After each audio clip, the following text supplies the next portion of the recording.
Hi சகோஸ், எல்லாருக்கும் வணக்கம். வாங்க கதைக்குள்ளே போகலாம். ரம்யா அலறி அடித்து கொண்டு கீழே ஓடிச் சென்ற சில நிமிடங்களிலேயே மேன்ஷனின் செக்யூரிட்டி ஆட்கள் மற்றும் வேலைக்காரர்களுடன் மீண்டும் மீராவின் அறைக்குள் நுழைந்தாள். ரம்யாவின் முகத்தில் அத்தனை மரண பயம் தெரிந்தது. ரம்யா பதற்றத்துடன் செக்யூரிட்டி ஆட்களிடம், அண்ணா சீக்கிரம் உள்ளே போங்க, பாத்ரூம்குள்ளே தான் மீராவும் இருக்கா, அங்கே தான் அந்த பாம்பும் இருக்குது. என்னம்மா சொல்கிற, உள்ளே எப்படி பாம்பு வரும்? ஐயோ அண்ணா, பாத்ரூம் ஜன்னல் வழியில் ஒரு பெரிய பாம்பு உள்ளே நுழைஞ்சிருச்சான். ப்ளீஸ்ண்ணா சீக்கிரம் போங்க, மீராக்கு எதுவும் ஆயிடக்கூடாது என்று அவள் பதற்றத்தில் கூற, செக்யூரிட்டி ஆட்கள் கையில் நீளமான கம்புகளோடு பாத்ரூம் கதவை தட்டினார்கள். மீரா இப்போதுதான் உள்ளே ஆதி விட்டு சென்ற அந்த தகிப்பிலிருந்து மீண்டு ஈரமான சேலையை சரி செய்து கொண்டு மெதுவாக கதவை திறந்தாள். அவள் வெளியே வந்த விதம் ரம்யாவையும் மற்றவர்களையும் ஒரு நிமிடம் ஸ்தம்பிக்க வைத்தது. நனைந்த அந்த சிவப்பு சேலையில் முகம் முழுக்க ஒரு வித்தியாசமான புது பொலிவுடனும் இதழோரம் ஒரு கள்ள சிரிப்புடனும் கன்னங்கள் வெக்கத்தில் சிவந்து போயும் மீரா வெளியே வந்தாள். அவளது கண்கள் இன்னும் அந்த அசுரனின் நினைவிலேயே மின்னிக்கொண்டிருந்தன. ரம்யா ஓடி வந்து மீராவின் கைகளை பிடித்து கொண்டாள். ஏ மீரா, என்னடியாச்சு? உனக்கு ஒன்றும் இல்லையே? அம்மா, அந்த பாம்பு எங்க என்று ரம்யா கேட்க மீரா சமாளிக்க ஆரம்பித்தாள். அந்த பாம்பா? அது அப்படியே போயிடுச்சுடி. ஏய், என்னடி சொல்கிற? அண்ணா, நீங்கள் எல்லாரும் சீக்கிரம் போய் தேடுங்க, அந்த பாம்பு எங்கேயாவது ஒளிஞ்சிருக்க போகுது என்று ரம்யா கூறியதும் அந்த செக்யூரிட்டி ஆட்கள் அனைவரும் வேகமாக பாத்ரூமின் உள்ளே நுழைந்து பாம்பை தேடும் வேட்டையில் ஈடுபட்டனர். ஐயோ ரம்யா, என்னடி இது? இவங்களெல்லாம் இதுக்கு கூட்டிகிட்டு வந்த? அதான் பாம்பு போயிடுச்சுன்னு சொல்கிறேன்ல. ஏ மீரா, நீ சும்மா இரு, எனக்கு ரொம்ப பயமாக இருக்குது. ஒருவேளை அந்த பாம்பு எங்கேயாவது ஒளிஞ்சிருந்தா, யாரும் இல்லாத நேரத்தில் மறுபடியும் வெளியே வந்துருச்சுன்னா என்ன பண்ணுறது என்று ரம்யா பயத்தில் பேசிக்கொண்டிருக்க மீரா லேசாக புன்னகைத்தாள். ஏ மீரா, அதெல்லாம் இருக்கட்டும்டி. அந்த பாம்பு உன்னை என்ன பண்ணுச்சு? உன்னை கடிச்சு வச்சிருச்சா என்று ரம்யா கேட்க மீரா ஒரு நிமிடம் ஆதி ஜன்னல் வழியாக குதித்த அந்த இடத்தை நினைத்து பார்த்தாள். பிறகு ரம்யாவை பார்த்து ஒரு நீண்ட பெருமூச்சு விட்டு ஆதி கொடுத்த அந்த அழுத்தமான முத்தத்தை நினைத்து தனக்குள் சிரித்து கொண்டாள். மீரா வெட்கத்தை கட்டுப்படுத்தி கொண்டு, ஆமாண்டி, நீ சொன்னது சரிதான், அது ரொம்ப மோசமான பாம்பு என்று அவள் வெட்கத்தில் கூற ரம்யா அதிர்ச்சியில் கத்திவிட்டாள். ஏ மீரா, என்னடி சொல்கிற? அப்போ அந்த பாம்பு உன்னை கடிச்சிருச்சா? ஐயோ ரம்யா, கத்தாதடி, யாருக்காச்சும் கேட்டுற போகுது. அதெல்லாம் ஒன்றும் இல்லை, நான் நல்லா தான் இருக்கேன் என்று மீரா ரம்யாவை சமாதானப்படுத்தி கொண்டிருக்க, செக்யூரிட்டி ஆட்கள் பாத்ரூம் உள்ளே புகுந்து மூளை முடுக்கலாம் தேடிக்கொண்டிருந்தனர். என்னம்மா இது? எங்கள் பாம்பு இருக்கிற மாதிரி அடையாளமே தெரியலையே, நீ நிஜமாவே பாம்பை தான் பார்த்தியா என்று அதில் ஒருவர் கேட்க, மீரா என்ன சொல்வதென்று தெரியாமல் முடித்து கொண்டிருக்க ரம்யா இடைமறைத்தாள். என்னண்ணா இது? அவள் பயந்து போய் பாம்பு பாம்புன்னு எப்படி கத்துனா தெரியுமா? நான் தானே இங்கே இருந்தேன், அந்த சத்தத்தை நான் கேட்டேன், அவ்வளோ பயந்துட்டா. நல்லா தேடி பாருங்க, உள்ளதாக இருக்கும் அந்த பாம்பு. இல்லைம்மா ரம்யா, நாங்கள் நல்லா பார்த்துட்டோம், இங்கே பாம்பு இருக்கிற மாதிரியே தெரியல. ஒருவேளை மீரா ஏதாச்சும் கயிறை பார்த்து கூட பாம்புன்னு நினச்சி பயந்துட்டாளா? அண்ணா, இருக்கலாம், நான் ஏதாவது பார்த்து பயந்துருப்பேன், அதான் இப்போ பாம்பு இல்லைன்னு ஆயிடுச்சுல்ல. நீங்களே கிளம்புங்க, நான் பார்த்துக்கிறேன் என்று மீரா கூற அந்த செக்யூரிட்டி ஆட்கள் அனைவரும் அங்கிருந்து வெளியே சென்றனர். ரம்யா மீராவை சந்தேகமாக பார்த்தாள். ஏ மீரா, என்னடி பண்ணிகிட்ருக்க? நீ தானே பாம்புன்னு கத்துன, அதனால தானே நான் ஆளுங்களை கூட்டிகிட்டு வந்தேன், இப்போ என்ன எப்படி சொல்கிற? ரம்யா, அது பாம்பு மாதிரி தான் என் கண்ணுக்கு தெரிஞ்சுது, அதான் பயந்துட்டேன். அதான் இங்கே இல்லையில, அது ஒருவேளை போயிடுச்சு போல, இதை ஏன் பிரச்சனையாக்குற? சரிடி, நீ குளிக்கணும்னு சொன்னில, சீக்கிரம் போய் குளிச்சுட்டு வா. ஐயோ மீரா, என்ன ஆளை விடு, நீ வேறு பாத்ரூம்குள்ளே பாம்பு இருக்குன்னு சொல்லிட்ட. என்னதான் அது போயிடுச்சுன்னு சொன்னாலும் எனக்கு பயமாக இருக்குது. எனக்கு எதை பார்த்தாலும் அது மாதிரி தான் தோணும். பேசாமல் நான் என் பாத்ரூம்குள்ளே போய் பச்சை தண்ணிலே குளிச்சுக்கிறேன், என்னை விடு என்று சொல்லிவிட்டு ரம்யா அந்த அறையிலிருந்து வெளியே ஓடிவிட்டாள். அனைவரும் வெளியே சென்றதும் மீரா கதவை வேகமாக சாத்தி தாழ்பால் போட்டாள். அப்படியே அந்த தளர்ந்த உடலோடு கட்டிலில் போய் விழுந்தாள். அந்த மெத்தையில் இன்னும் ஆதியின் வாசனை அப்படியே இருந்தது. சிதறி கிடந்த ரோஜா இதழ்கள் அவளது கன்னங்களில் உராய்ந்தன. மீரா தனது கைகளால் முகத்தை மூடிக்கொண்டு மெத்தையில் புரண்டாள். ஆதி அவளை தூக்கிய விதம், அந்த நனைந்த ஷவர் மொத்தம், அவனது அந்த மிரட்டலான சில்மிஷங்கள் என ஒவ்வொன்றாக நினைவுக்கு வர அவளுக்குள் ஒரு இனம் புரியாத வெட்கம் அலைமோதியது. மீரா அந்த மெத்தைக்குள் தனது முகத்தை புதைத்து கொண்டாள். அவள் ஆதியின் அந்த நினைவுகளில் அப்படியே கரைந்து போனாள். அந்த அறையின் ஒவ்வொரு துகளிலும் இப்போது ஆதியின் ஆதிக்கம் நிறைந்திருந்தது. மீரா ஒரு குழந்தை போல அந்த ரோஜா இதழ்களுக்கு நடுவே ஆதியின் வருகைக்காக மீண்டும் இயங்கத் தொடங்கினாள். அடுத்த நாள் அந்த பெரிய மேன்ஷன் நள்ளிரவின் நிசப்சத்தில் ஆழ்ந்து போயிருந்தது. வானத்தில் நிலவு மேகங்களுக்கு பின்னால் ஒளிந்து கொள்ள அந்த மாளிகையை சுற்றியிருந்த மரங்களின் நிழல்கள் பேயுருவம் எடுத்து ஆடிக்கொண்டிருந்தன. வாசலில் இருந்த காவலாளிகள் தூக்கத்தை கட்டுப்படுத்தி கொண்டு அங்கும் இங்குமாக உலவிக் கொண்டிருந்தனர். மேன்ஷனின் தரைத்தளத்தில் ஒரு மூலையில் இருக்கும் மெயின் சுவிட்ச் போர்டு அருகே 2 எலக்ட்ரிக் வேலையாட்கள் தங்களது டார்ச் லைட் வெளிச்சத்தில் மும்முரமாக வேலை செய்து கொண்டிருந்தனர். என்னடா இது, இந்த நேரத்தில் போய் அந்த வயரை மாற்று அதை மாற்றுன்னு, ஏண்டா காலையில் வரைக்கும் பொறுக்க மாட்டாங்களா? இப்போ இதெல்லாம் பண்ணணுமா என்ன? டேடே அமைதியாக பேசுடா, யாருக்கு அதில் விழுந்துட போகுது. இங்கே பாரு, விஸ்வாசார ஆளுங்க கிட்ட நம்ம எந்த கேள்வியும் கேட்க முடியாது. அவங்க சொன்னால் நம்ம செய்யணும். இந்த செக்ஷனில் அடிக்கடி லோடு ஜாஸ்தியாகி ஷார்ட் சர்க்கியூட் ஆகுதான். அதான் ஒரு 4-5 ரூமுக்கு மட்டும் மெயின் லைனை மட்டும் கட் பண்ணிவிட்டு இன்றைக்கே வேலையை முடிக்க சொல்லிட்டாங்க. சரிடா, சீக்கிரம் கட் பண்ண, எனக்கு தூக்கமாக வருது. சீக்கிரம் முடிச்சுட்டு போய் தூங்கணும். இருடா, ஒரு 1/2 மணி நேரம் வெயிட் பண்ண மாட்டியா?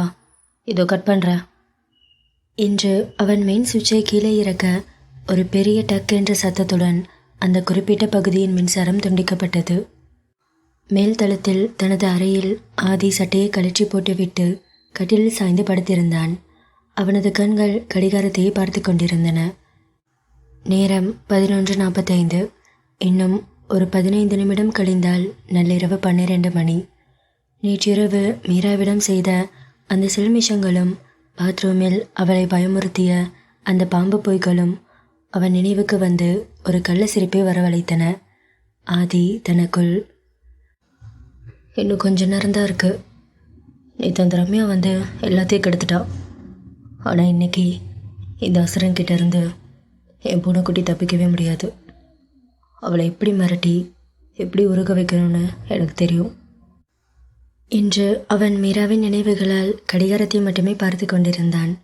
அவனது இதய துடிப்பு ஒரு வேட்டைக்கு தயாராகும் வீரனைப் போல வேகமாக துடித்தது. கீழே தனது அறையில் மீரா இன்னும் தூங்கவில்லை. அவள் தனது படுக்கையில் அமர்ந்து ஆதி அவளை அணைத்த அந்த நிமிடங்களையும் அவனது அந்த முரட்டுத்தனமான முத்தங்களையும் நினைத்து தனக்குள் வெக்கப்பட்டு சிரித்து கொண்டிருந்தாள். அவள் கைகள் மெல்ல தனது இதழ்களை தடவின. ஆதியின் ஸ்பரிசம் இன்னும் அவளது மேனியில் தங்கியிருப்பதாகவே அவளுக்கு தோன்றியது. ராட்சச, என்னை பார்த்தா மட்டும் அப்படியே நான் முழுசாக சாப்பிட்ற மாதிரி பார்க்குறது. ஆனால் அந்த பார்வைக்குள்ள ஒரு அழகான காதல் இருக்குன்னு எனக்கு தெரியும். ஐயோ, இன்னும் 12 மணி ஆக கொஞ்ச நேரம்தான் இருக்குது. ஆதி சார் எனக்கு என்ன பண்ண போகிறாரோ என்று தனது சிவப்பு சேலையின் நுனியை விரலில் சுற்றி விளையாடிக்கொண்டே மேஜை விளக்கின் வெளிச்சத்தில் ஆதியை நினைத்து ரசித்து கொண்டிருந்தாள். திடீரென்று சட்டென்ற சத்தத்துடன் அந்த மேஜை விளக்கு அணைந்தது. வெறும் விளக்கு மட்டுமல்ல, அறையில் இருந்த ஏசி, ஃபேன் என அனைத்தும் நின்றன. ஒரு நொடியில் அந்த அறை கும்மிருட்டில் மூழ்கியது. ஜன்னல் வழியே வந்த அந்த மெல்லிய நிலவொளி கூட உள்ளே நுழையாதபடி திரை சீலைகள் இழுத்து மூடப்பட்டிருந்தன. மின்சாரம் துண்டிக்கப்பட்ட அந்த அடுத்த நொடியே அந்த அறை ஒரு இருண்ட கிணறாக மாறியது. மீராவின் உலகமே அந்த இருளுக்குள் அமிழ்ந்து போனது. அவளது கண்கள் விரிந்து இருட்டை துளாவின. ஆனால் கருப்பு நிறத்தை தவிர அவளுக்கு எதுவும் புலப்படவில்லை. இருட்டு என்பது மீராவிற்கு வெறும் ஒளியின்மை மட்டுமல்ல, அது அவள் சிறு வயதிலேயே பார்த்த கோரமான முகம். சிறுவயதில் ஒரு முறை இருட்டறைக்குள் சிக்கிக்கொண்ட அந்த தருணம் மீண்டும் ஒரு ராட்சசனைப் போல அவளை விழுங்க வந்தது. மீராவின் தொண்டை வறண்டது. அவளால் ஒரு அடி கூட எடுத்து வைக்க முடியவில்லை. அந்த அறையின் தரை அப்படியே அதல பாதாளத்திற்கு போவது போல ஒரு பிரம்மை. கைகளும் கால்களும் ஐஸ் கட்டியைப் போல குளிர்ந்து நடுங்கத் தொடங்கின. மீரா உடைந்து போன குரலில், வேணா, எனக்கு ரொம்ப பயமாக இருக்கு. அப்பா, அப்பா எங்கே இருக்கீங்க? அப்பா, என்னை விட்டு போகாதீங்கப்பா, எனக்கு ரொம்ப பயமாக இருக்கு. அப்பா, என் கூடவே இருங்க. அப்பா, என்னை தனியாக விட்டுறாதீங்கப்பா, என் கை பிடிச்சிக்கோங்க. என்னால் உங்களை பார்க்க முடியல. எனக்கு இது வேணாம், எனக்கு இந்த இருட்டு வேணாம். அப்பா, என்கிட்ட வாங்க என்று அலறிக்கொண்டு அவள் தட்டு தடுமாறி எழ முயன்ற போது கால்கள் பின்னிக்கொள்ள அப்படியே தரையில் சரிந்து விழுந்தாள். ஒரு சிறிய குழந்தையைப் போல தனது முழங்கால்களை கட்டிக்கொண்டு தலையை தரையில் புதைத்தபடி ஓவென்று கதறத் தொடங்கினாள். அவளது அலறல் அந்த மேன்ஷனின் அமைதியை கிழித்து கொண்டு வெளியே எதிரொலித்தது. தரைத்தளத்தில் வேலை செய்து கொண்டிருந்த எலக்ட்ரிக் ஊழியர்களும் மேன்ஷன் சர்வர்கள் மற்றும் செக்யூரிட்டிகள் அனைவரும் அந்த அலறல் சத்தம் கேட்டு ஒரு நிமிடம் அதிர்ந்து நின்றனர். டேய், என்ன சத்தம் அது? ஏதோ ஒரு பொண்ணு அலற சத்தம் கேட்குதுல்ல?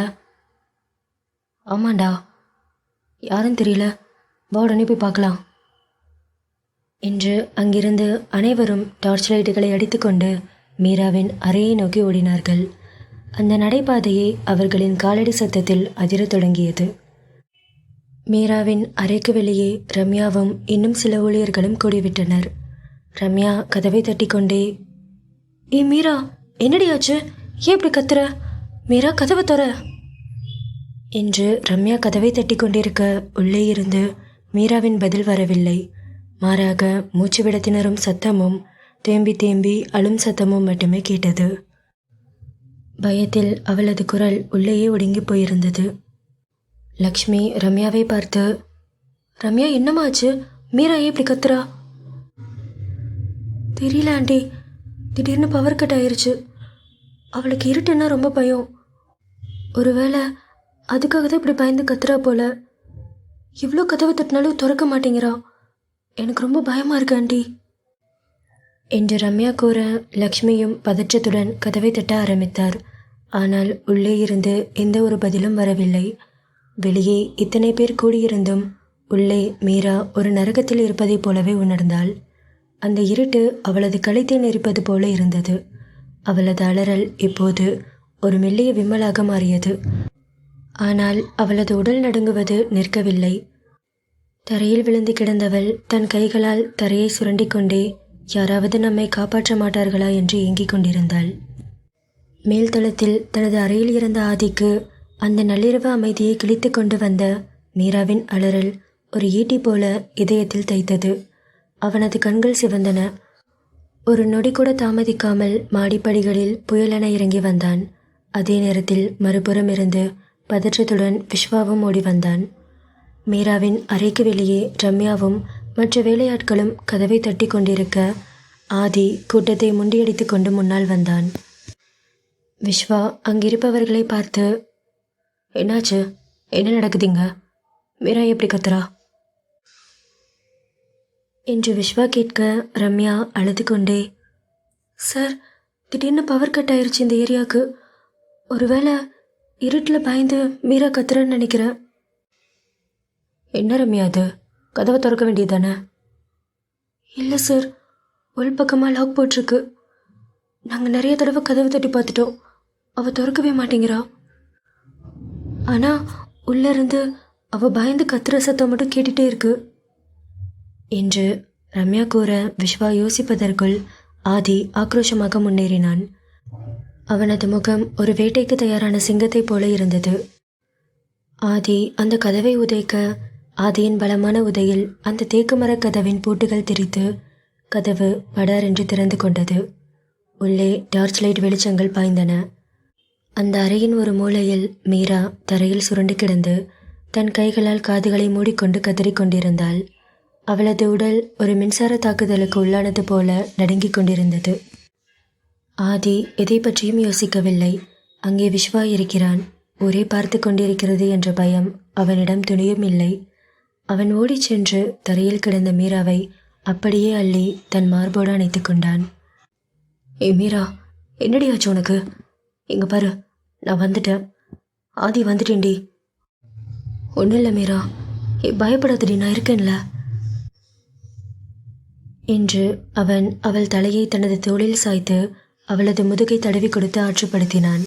மீரா அந்த மரண பயத்தில் யார் தன்னை அணைக்கிறார்கள் என்று கூட பார்க்கவில்லை. ஆனால் அந்த ஸ்பரிசம் தனக்கு மிகவும் பரிச்சயமானது, பாதுகாப்பானது என்று மட்டும் அவள் ஆழ்மனதிற்கு தெரிந்தது. அவள் ஆதியின் சட்டையை தனது பிஞ்சு விரல்களால் இறுக்கி பற்றி கொண்டு அவனது மார்பில் முகத்தை புதைத்து விம்மி அழ ஆரம்பித்தாள். ஆதியும் அவளை தன் உலகமே அவள்தான் என்பது போல இறுக அணைத்திருந்தான். இந்த காட்சியை கண்ட விஸ்வா, ரம்யா, லக்ஷ்மி மற்றும் அங்கிருந்த வேலையாட்கள் அப்படியே சிலையாக உறைந்து நின்றனர். விஸ்வாவின் கண்கள் ஆச்சரியத்தில் விரிந்தன.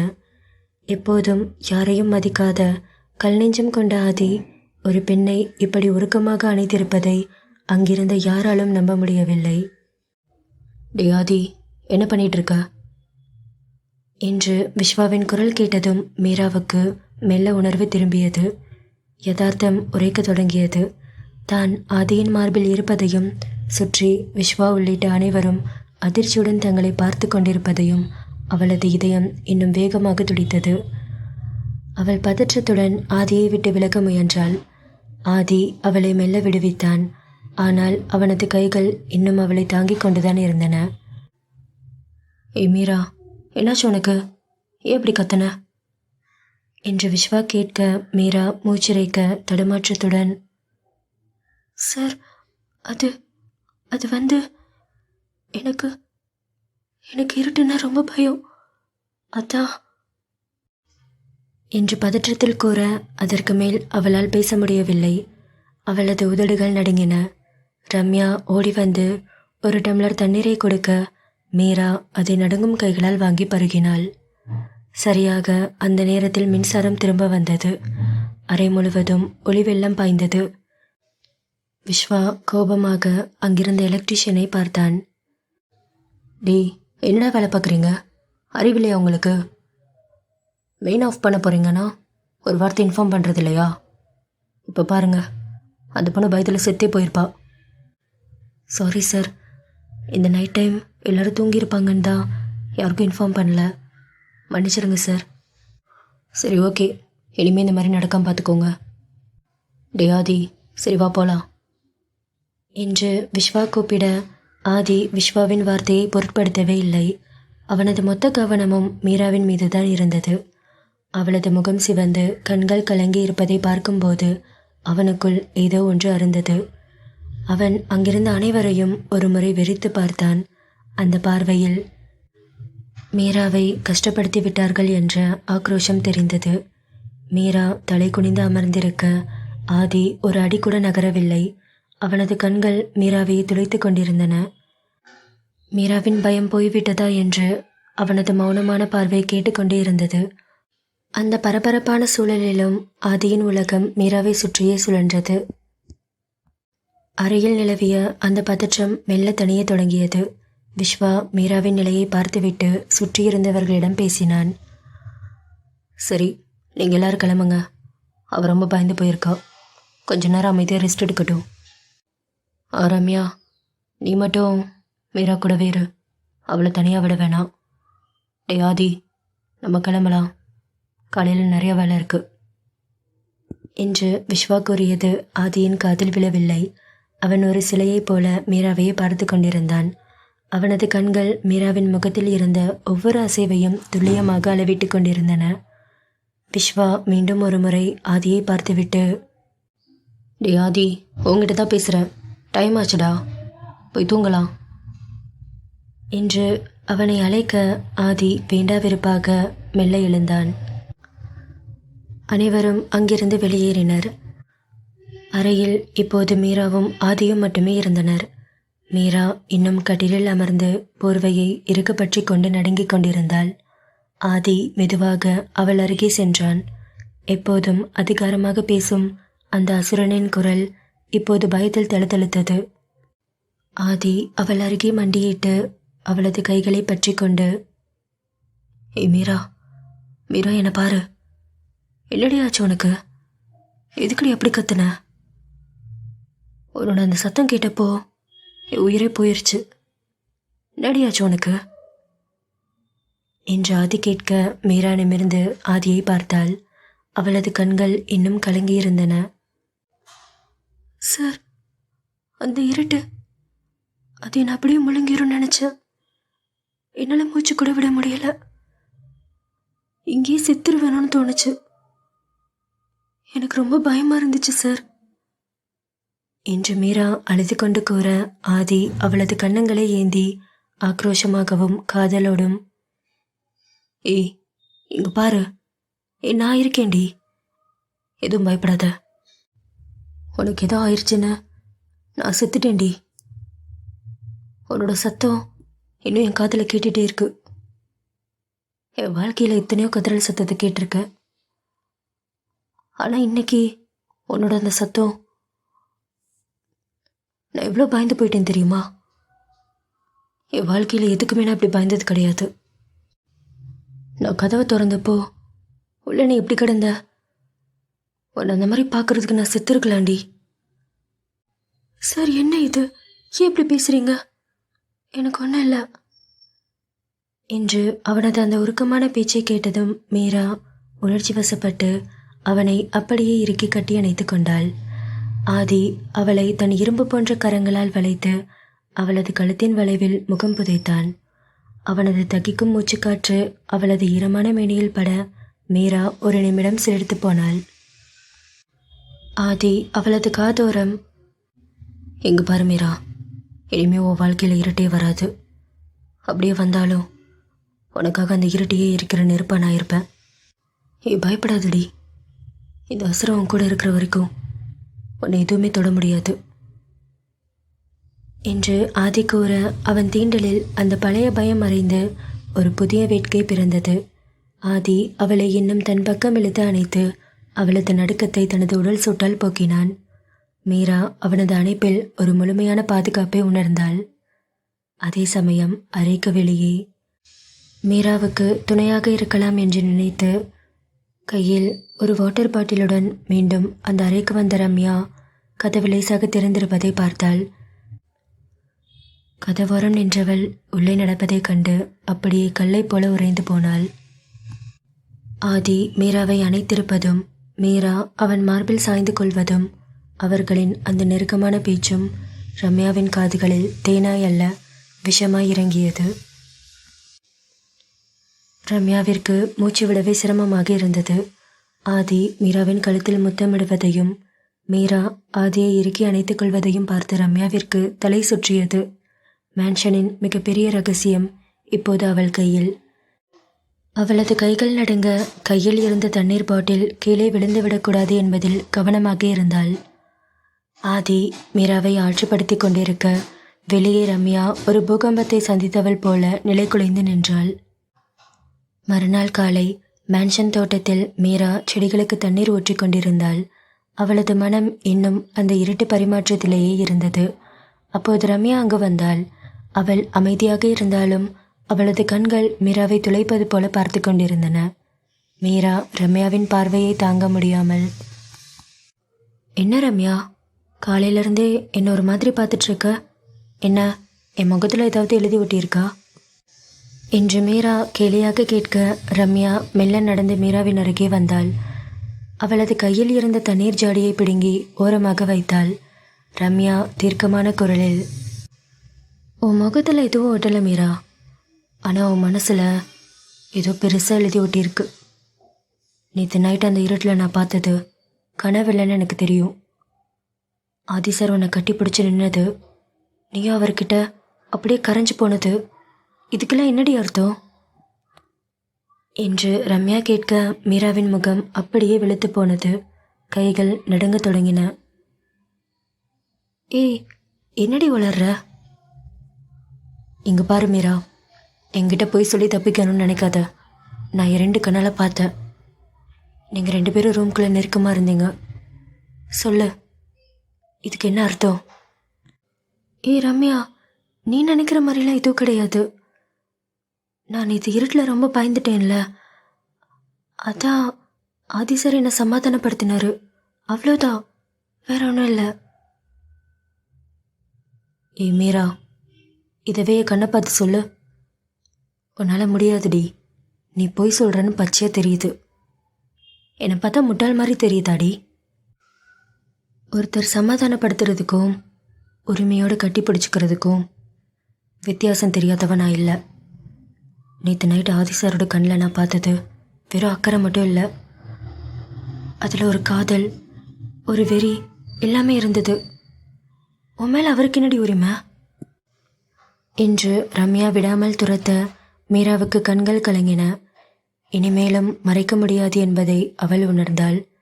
சுற்றிலும் யாரும் இல்லை என்பதை உறுதி செய்து கொண்டு ரம்யாவின் கைகளை பற்றி கொண்டாள். ஆமா ரம்யா, நீ பார்த்தது உண்மைதான். இத்தனை நாள் உங்ககிட்ட இருந்து நான் இதை மறைச்சிட்டேன். ஆனால் எனக்கு வர வழி தெரியல. நானும் ஆதிசாரும் ஒருத்தர் காதலிக்கிறோம் என்று மீரா கூறியதை கேட்ட ரம்யா அப்படியே சிலையாய் உறைந்து போனாள். அவளது பிடி தளர்ந்தது. ரம்யா அதிர்ச்சியில் உறைந்தபடி, ஏ மீரா, என்னடி பேசுற? நீ என்ன சொல்றன்னு உனக்கு புரியுதா? ஆதி சார் மேல லவ்வா? விஸ்வா சார் உனக்கு எதுவும் ஆயிடக்கூடாதுன்னு உனக்கு ஹெல்ப் பண்ணுறதுக்காக உன்னை இங்கே கூட்டிகிட்டு வந்திருக்காரு. ஆனால் நீ அவருக்கே தெரியாம அவர் ஃப்ரெண்டவே லவ் பண்ணிகிட்ருக்க. இது துரோகம் இல்லையாடி? ரம்யா, அப்படியெல்லாம் பேசாத. இது துரோகம் இல்லை. எனக்கு விஸ்வா சார் மேலே நிறைய மரியாதை இருக்குது. ஆனால் ஆதி சார் மேலே இருக்கிறது காதல். எனக்கு அவர் மேலே லவ் எப்போ வந்துச்சுன்னு தெரியல. ஆனால் அவரெல்லாம் என்னால் இருக்க முடியாது என்று மீரா கூறியதை கேட்ட ரம்யா தலையில் கை வைத்து கொண்டு, ஐயோ கடவுளே, இது மட்டும் விஸ்வா சாருக்கு தெரிஞ்சா என்ன ஆகும்? நீ இந்த வீட்லேயே இருக்க முடியாது. ஆதி சார் எப்பேற்பட்ட முரடன் உனக்கு தெரியும்ல. அவரை போய் லவ் பண்ணுறேன்னு சொல்கிற? எங்க பாரு, ஆதி சாரை பற்றி உனக்கு முழுசாக தெரியல. அவர் ஒரு சைக்கோ, கொலைகார, காட்டு மிராண்டி. அவரை போய் லவ் பண்ணுறேன்னு சொல்கிற? எங்க பாரு, ஆதி சார் பின்னாடி போகிறது நெருப்பில் குதிக்கிறதுக்கு சமம். ரம்யா, அந்த நெருப்பில் கருகவும் நான் தயாராக இருக்கேன். என்னால் ஆதி சார் எல்லாமே இருக்க முடியாது. மீரா, புரிஞ்சுக்கோடி. நான் உன் நல்லதுக்கு தான் சொல்கிறேன். ஆதி சார் ரொம்ப மோசமானவர். இதெல்லாம் வேணாண்டி. ரம்யா, எனக்கு ஒன்றும் ஆகாதுடி. ஆதி சார் ரொம்ப நல்லவர். அவரோட இன்னொரு பக்கத்தை நான் பார்த்துருக்கேன். என்னால் அவர் எல்லாமே இருக்க முடியாது என்று மீரா கூறியதை கேட்ட ரம்யா அந்த இடத்தில் அப்படியே இடிந்து போய் அமர்ந்து விட்டாள். தனது தோழி மீரா இப்படி ஒரு விபரீதமான காதலில் சிக்கியிருப்பாள் என்று அவள் கனவிலும் நினைக்கவில்லை. சுற்றிலும் இருந்த அமைதியான அந்த நந்தவனம் இப்போது ஏதோ ஒரு சூறாவளி வீசியதற்கு முந்தைய அமைதி போல அவளுக்கு தோன்றியது. ரம்யா மீராவின் கைகளை இறுக பற்றி கொண்டாள். அவளது கண்களில் பயம் அப்பட்டமாக தெரிந்தது. ஏ மீரா, என்னடி பேசிட்டு இருக்க? நீ பண்ணுறது எவ்வளோ பெரிய தப்புன்னு உனக்கு புரியலையா? ஆதி சார் ஒன்றும் சாதாரணமான ஆள் கிடையாது. அவரோட நெட்வொர்க் என்னன்னு உனக்கு தெரியுமா? அவருக்கு கோபம் வந்தா எதையும் யோசிக்க மாட்டாரு. அவரோட லவ்வும் ஒரு அசுரத்தனமாக தான் இருக்கும். ஆனால் நீ ஒரு பூ மாறிடி. உன்னால் இதை தாங்கிக்க முடியாது. இல்லை ரம்யா, நீ சொல்கிறதெல்லாம் தப்பு.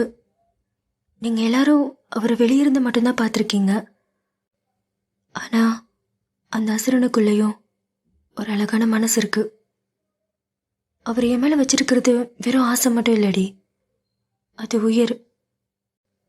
எனக்குன்னு இந்த உலகத்தில் யாரும் இல்லாதப்போ விஸ்வா சார் தான் எனக்கு அடைக்கலம் கொடுத்தாரு. ஆனால் ஆதி சார் எனக்கு ஒரு அடையாளத்தையும் வாழ்கிறதுக்கான ஆசையை கொடுத்துருக்காரு என்று மீரா கூற ரம்யா ஆவேசமாக, என்ன அடையாளமா? ஏ மீரா, இது விஸ்வா சாருக்கு தெரிஞ்சா என்ன ஆகும் தெரியுமா? அவர் உன்னை எவ்வளோ நம்பி வீட்டுக்குள்ளே வச்சிருக்காரு. அவருக்கு நம்பிக்கை துரோகம் பண்ணிட்டு அவரோட உயிர் நன்மை கூடவே அவருக்கே தெரியாம ரகசியமா. ஏய், இதெல்லாம் தெரிஞ்சா இந்த மேன்ஷனே ஒரு போர்க்களமாக மாறிடும்.